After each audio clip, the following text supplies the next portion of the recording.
Assalamualaikum warahmatullahi wabarakatuh. Perkenalkan, nama saya Firly Azahra dengan ujung NPM 038. Kepada yang terhormat Bapak Dr. Arman, Magister Pendidikan, selaku dosen pengampu pada mata kuliah Media Pembelajaran SD berbasis ICT.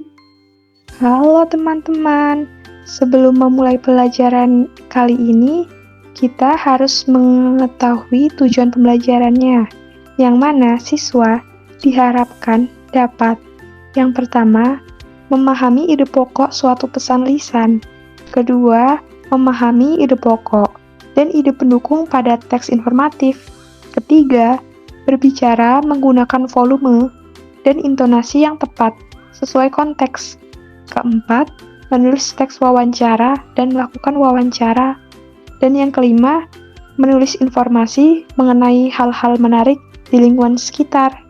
Nah, kali ini aku akan bercerita mengenai Rina dan kipas angin ajaib yang sudah disesuaikan dengan materi bab 4, meliuk dan menerjang. Teman-teman, mohon diperhatikan ya ceritanya.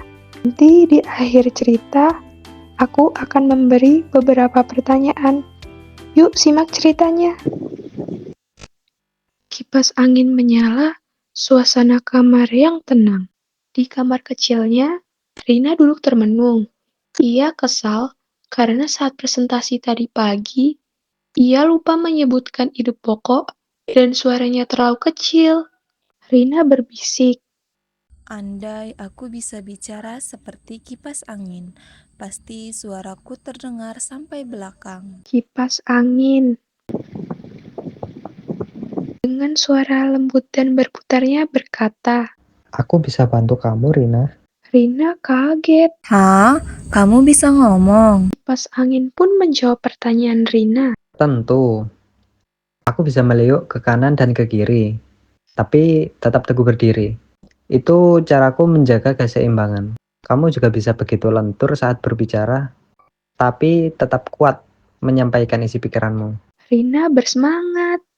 Jadi aku harus fleksibel, tapi tetap yakin dengan apa yang ingin kusampaikan. Kipas angin pun menjawab pertanyaan Rina.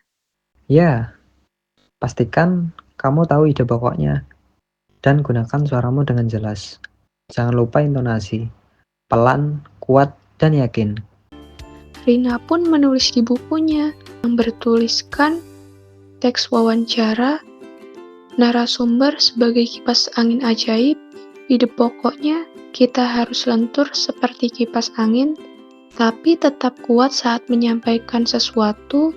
Ide pendukungnya, kipas bisa berputar ke kiri dan ke kanan, tapi tidak goyah. Pesannya, suara yang yakin dan isi yang jelas membuat pesan sampai ke semua orang. Rina berbicara dengan intonasi mantap.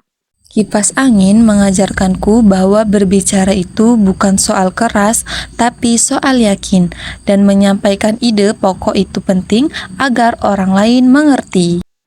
Ibu guru berkata dan memuji Rina. Bagus sekali, Rina. Volume dan intonasimu pas. Isi tulisanmu juga jelas. Sejak hari itu, Rina tak takut lagi bicara di depan kelas. Ia belajar dari benda paling sederhana di kamarnya, yaitu kipas angin. Setelah kalian menyimak, aku sudah membuat 2 pertanyaan. Yang pertama, siapakah narasumber di cerita ini? Kemudian yang kedua, tuliskan ide pokok dan ide pendukung pada cerita ini. Jangan lupa kerjakan di buku tulis ya. Mungkin itu saja yang dapat saya sampaikan. Semoga bermanfaat bagi yang mendengarkan dan menyimak. Kurang lebihnya saya mohon maaf, kepada Allah saya mohon ampun. Saya akhiri. Nun wal qalami wa maisturun. Wassalamualaikum warahmatullahi wabarakatuh.